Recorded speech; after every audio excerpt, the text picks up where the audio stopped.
बढ़ते corona cases पर सिंध हुकूमत का एक्शन। कराची के मुतादिद इलाकों में स्मार्ट और माइक्रो स्मार्ट लॉकडाउन नाफिज। परचून की दुकानें, मेडिकल स्टोर्स और ज़रूरी अशिया की दुकानें मखसूस औकात में खोलने की इजाज़त।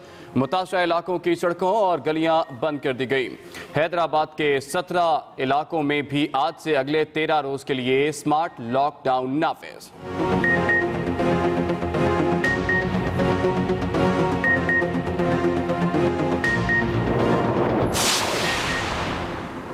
गिलगित बल्तिस्तान की नौमुंतखब असम्बली में तहरीक इंसाफ की पोजीशन मजीद मुस्तहकम।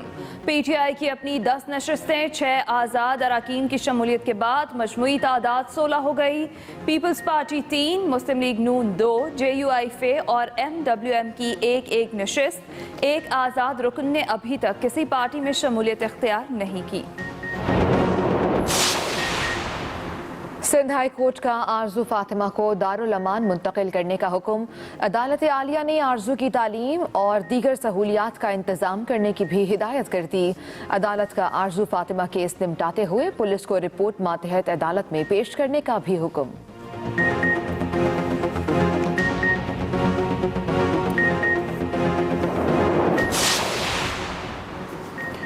नवाज शरीफ और शहबाज शरीफ की वालिदा लंदन में इंतकाल कर गईं। पंजाब हुकूमत का जेल में कैद शहबाज शरीफ और हमजा शहबाज को पैरोल पर रिहा करने का फैसला। नवाज शरीफ से बात करते हुए शहबाज शरीफ आपदीदा हो गए। बेगम शमीम की नमाज जनाजा लंदन में होगी, जिसके बाद मैयत लाहौर लाई जाएगी।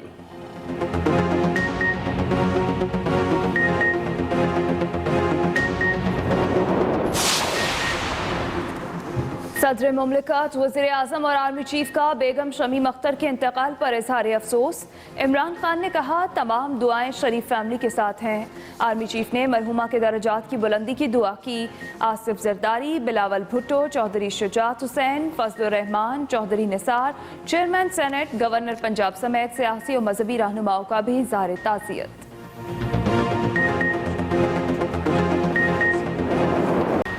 और मुल्क के बालाई इलाकों में सर्दी की शदीद लहर।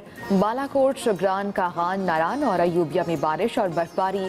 गिलगित बल्तिस्तान के इलाका यासीन शहर और गिरदनवा में भी बर्फबारी। नकियाल, आज़ाद कश्मीर में बारिश के बाद मौसम मजीद सर्द हो गया। इजलास जारी, कोरोना सूरत हाल पर गौर। जराए के मुताबिक वज़राए तालीम कॉन्फ्रेंस ने 1 माह के लिए तालीमी इदारे बंद करने की सिफारिश कर दी। आइंदा 1 माह के दौरान होने वाले तमाम इम्तिहानात मौखर करने की भी सिफारिश पेश की गई है। वज़राए तालीम कॉन्फ्रेंस की 1 माह के लिए तालीमी इदारे बंद करने की सिफारिश, आइंदा 1 माह के दौरान होने वाले तमाम इम्तिहानात मौखर करने की भी सिफारिश की गई है। वज़राए तालीम कॉन्फ्रेंस की सिफारिशात NCOC के सामने रखी जाएंगी। इसी पर बात करेंगे एक्सप्रेस न्यूज़ के नुमाइंदा ज़ैगम नकवी हमारे साथ मौजूद हैं। जी ज़ैगम, क्या तफसीलात हैं? जी बिल्कुल, ये बैनुल-सूबाई वज़राए तालीम कॉन्फ्रेंस का इजलास वफाकी वज़ीर तालीम शफकत महमूद की सरबराही में हुआ, जिसमें बलूचिस्तान के वज़ीर तालीम फिजिकली मौजूद थे। बाकी वज़राए तालीम वीडियो लिंक के जरिए इस इजलास में शरीक हुए और इसमें जो कोरोना की मौजूदा सूरत हाल है उसका जायजा लिया गया और तमाम तालीमी इदारों में मौसम सरमा की जो तातीलात हैं उनको फौरी तौर पर करने की तजवीज़ पेश की गई। जो इजलास में ब्रीफिंग दी गई कि तालीमी इदारों में मस्बत केसेस की शरह 82% जो है वो बढ़ चुकी है, जबकि तालीमी इदारों में जो शरह बढ़ी है 1.8 से बढ़कर अब 3.3% हो चुकी है, जिस पर तमाम जो वज़राए तालीम जो है उसमें बड़ी उन्होंने कंसर्न शो की और उसमें जो ज़राए ने ये बताया है कि वज़राए तालीम ने इस बात पे इत्तफाक किया है कि तालीमी इदारे 1 माह के लिए बंद कर दिए जाएं। 25 नवंबर से 24 दिसंबर तक जो है तालीमी इदारे बंद रखे जाएं और इस दौरान जो तमाम इम्तिहानात शेड्यूल थे उनको भी मौखर करने की सिफारिश की गई है। ये सिफारिशात जो हैं वो NCOC को भिजवाई दी जाएंगी। जो हतमी फैसला NCOC करेगी कि 1 माह के लिए मुल्क भर के तमाम तालीमी इदारे हैं वो बंद करने की सिफारिश की गई है। जी बहुत शुक्रिया ज़ैगम नकवी, आप अपडेट कर रहे थे। मुल्क भर में कोरोना से मजीद 34 अमवात 24 घंटों में 2756 नए केसेस रिपोर्ट। उधर वफाकी वजीर असद उमर की जेर सदारत NCOC का इजलास। कोरोना केसेस में इजाफे, तालीमी सरगर्मियों पर असरात और दीगर इक़दामात पर गौर किया गया। वफाकी वजीर असद उमर की जेर सदारत NCOC का अहम इजलास।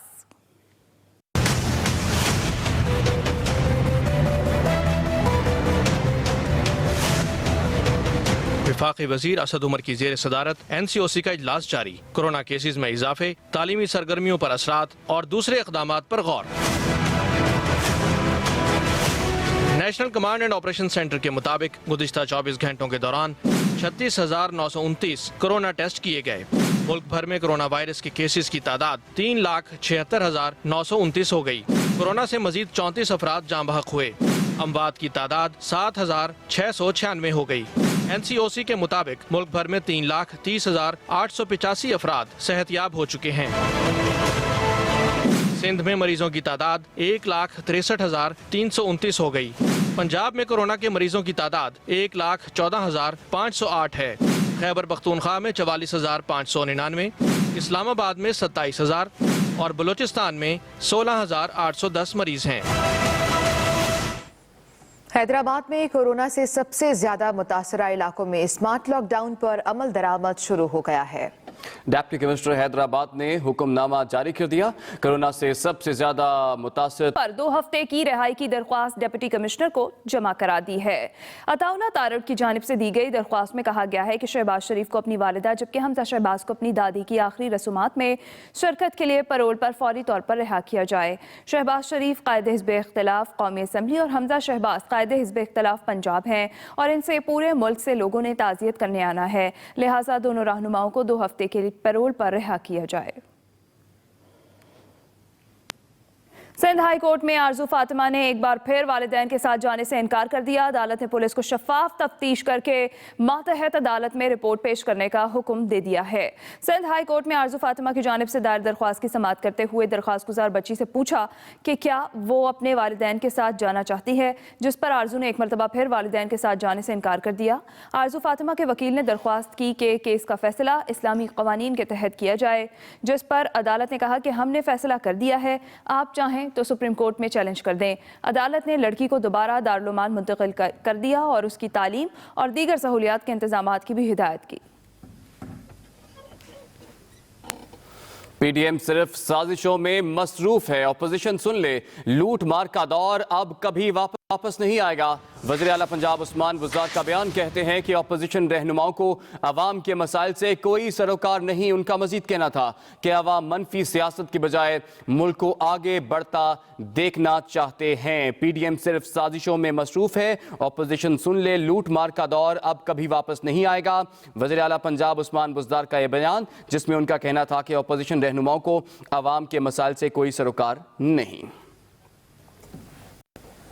नैब ऑफिस हंगामा आरआई केस में लाहौर की इंसदादी दहशतगर्दी अदालत ने मुस्लिम लीग नून के 31 रहनुमाओं की कबल अज गिरफ्तारी दरखास्त जमानत मंजूर कर ली।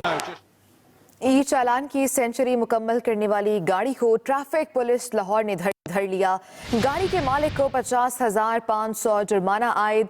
गाड़ी थाना मजंग में बंद है। गाड़ी के मालिक ने 105 मरतबा ट्रैफिक कवानीन की खिलाफ वर्जी की। तफसीलात जान लेते हैं, नोमान शेख हमारे साथ मौजूद हैं। जी नोमान। जी बिल्कुल, ये सेफ सिटी की जानिब से ये एक कैंपेन चलाई गई थी जिसमें ई चालान के जितने नादहिंदा थे उनको ट्रैफिक पुलिस की मदद से गिरफ्तार किया जा रहा था। इस सिलसिले में जो CTO है सैयद हमाद, उन्होंने एक स्पेशल स्क्वाड तश्कील दिया था और सेफ सिटी की कॉल पर ही आज इस गाड़ी को जो है वो अब से कुछ देर पहले पकड़ा गया है, जिसमें ये बताया गया कि इस गाड़ी के 105 चालान हुए हुए थे, इसमें एक भी चालान अपना जो है वो जमा नहीं कराया था। इस पर इस गाड़ी को पकड़ लिया गया और उसको मुतलका जो पुलिस स्टेशन है वहां पे जो है इसको बंद करवा दिया गया। इसका जो मालिक है वो इसके 105 चालान जो है वो अदा करेगा तो ये गाड़ी इसको मिलेगी। और सेफ सिटी के मुताबिक अब तक 18,000 के करीब जो ई चालान की नादहिंदा गाड़ियां हैं उनको पकड़ा जा चुका है। जी ठीक है नौमान, आपका बहुत शुक्रिया। कराची के माहीगीरों ने 100 टन मछलियां पकड़ ली, जिनको 1 करोड़ 10 लाख रुपए में फरोख्त कर दिया गया। माहीगीरों को हफ्ते की शाम गहरे समंदर में मछलियों का एक बड़ा झुरमुट नजर आया, जिसको पकड़ने के लिए लॉन्च में मौजूद माहीगीरों को समंदर में मौजूद दीगर माहीगीरों की मदद लेना पड़ी। तर्जुमान WWF के मुताबिक एक ही जगह पर माहीगीरों ने मछलियां शिकार की। गखा मछली को अंग्रेजी में कैटफिश कहते हैं। इससे पहले 2017 में सिंध की साहिली पट्टी पर इस किस्म का मछलियों का झुरमुट देखा गया था। माहीगीरों ने 100 टन मछलियां पकड़ ली, जिनको 1 करोड़ 10 लाख रुपए में फरोख्त कर दिया गया। माहीगीरों को हफ्ते की शाम गहरे समंदर में मछलियों का एक बड़ा झुरमुट नजर आया, जिसको पकड़ने के लिए लॉन्च में मौजूद माहीगीरों को समंदर में मौजूद दीगर माहीगीरों की मदद लेना पड़ी। तर्जुमान WWF के मुताबिक एक ही जगह पर माहीगीरों ने मछलियां शिकार की। गखा मछली को अंग्रेजी में कैटफिश कहते हैं। इससे पहले 2017 में सिंध की साहिली पट्टी पर इस किस्म का मछलियों का झुरमुट देखा गया था।